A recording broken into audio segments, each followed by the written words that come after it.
రేపు 3 రాష్ట్రాల్లో ఎన్నికలు జరగనున్నాయి. కేరళం, అసోం, పుదుచ్చేరిలో నిన్న ఎన్నికల ప్రచారం ముగిసింది.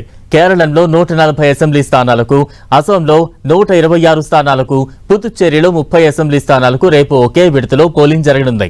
పోలింగ్ కోసం అధికారులు అన్ని ఏర్పాట్లను పూర్తి చేస్తూ ఉన్నారు. పారదర్శకత కోసం మెజారిటీ పోలింగ్ కేంద్రాల్లో లైవ్ వెబ్కాస్టింగ్ సౌకర్యాన్ని ఏర్పాటు చేశారు. ఒకవేళ ఎక్కడైనా వెబ్కాస్టింగ్ ఉద్దేశపూర్వకంగా అంతరాయం కలిగిస్తే అక్కడ రీపోలింగ్ నిర్వహించే అధికారం రిటర్నింగ్ అధికారులకు ఉంటుందని ఈసీ స్పష్టం చేశారు. ఇక సమస్యాత్మక ప్రాంతాల్లో ఎటువంటి అవాంఛనీయ సంఘటనలు జరగకుండా భారీగా కేంద్ర భద్రతా బలగాలను మోహరించారు.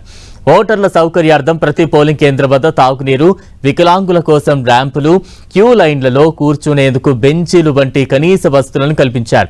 ఓటర్లు తమ మొబైల్ ఫోన్లను భద్రపరుచుకోవడానికి పోలింగ్ కేంద్రాల వద్ద ప్రత్యేక కౌంటర్లను ఏర్పాటు చేశారు. ఎన్నికల ప్రక్రియను పర్యవేక్షించడానికి దాదాపు 282 మంది కేంద్ర పరిశీలకులను ఈ 3 రాష్ట్రాలు నియమించారు. ఓటర్లు తమ ఓటు హక్కును వినియోగించుకోవడానికి వీలుగా కేరళం, అస్సాం, పుదుచ్చేరిలో రేపు సెలవును ప్రకటించారు. వచ్చే నెల 4న ఎన్నికల ఫలితాలు విడుదల కానున్నాయి.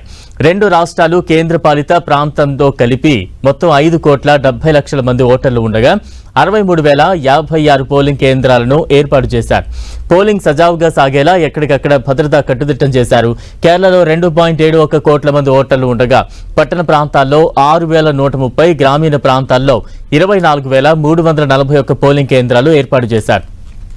అసోంలో 2.50 కోట్ల మంది ఓటర్లు ఉండగా గ్రామీణ ప్రాంతాల్లో 27,711, పట్టణ ప్రాంతాల్లో 3,775 పోలింగ్ కేంద్రాలు, పుదుచ్చేరిలో 9.94 లక్షల మంది ఓటర్లు ఉండగా రూరల్లో 489, అర్బన్ ఏరియాల్లో 610 పోలింగ్ కేంద్రాలు సిద్ధం చేశారు. కేరళంలో ఈసారి ట్రయాంగిల్ ఫైట్ కనిపిస్తోంది. ప్రతిసారి ఆ రాష్ట్రంలో అధికార ఎల్డీఎఫ్, యూడీఎఫ్ కూటముల మధ్య ప్రధాన పోటీ ఉంటుంది. అయితే ఈసారి బీజేపీ కూడా రేసులోకి వచ్చింది. కొంతకాలంగా కేరళంలో కమలం పార్టీ పట్టు పెంచుకుంది.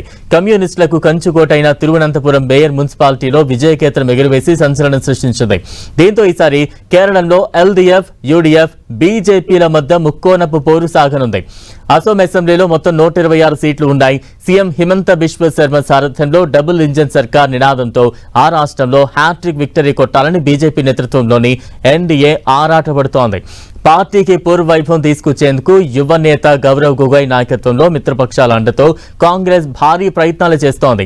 ఎన్డీఏ కూటమిలో Assam Gana Parishad, united people's party liberal, Bodoland people's front భాగస్వామ్యులుగా ఉండగా కాంగ్రెస్ కూటమిలో CPM, Assam Jatiya Parishad, all party hill leaders conference ఉన్నాయి. గత ఎన్నికల్లో 16 సీట్లు గెలుచుకున్న ఏఐయుడిఎఫ్ ఒంటరిగా బరిలోకి దిగుతోంది. ఇక కేంద్ర పాలిత ప్రాంతం పుదుచ్చేరిలో మొత్తం 30 అసెంబ్లీ స్థానాలున్నాయి. ఈ ఎన్నికల్లో Congress, DMK, CPI, CPM, VCK పార్టీలు ఒక జట్టుగా, NR Congress, BJP, AIADMK, PMK, Latchiya Jananayaga Katchi పార్టీలు మరో కూటమిగా బరిలోకి దిగుతున్నాయి.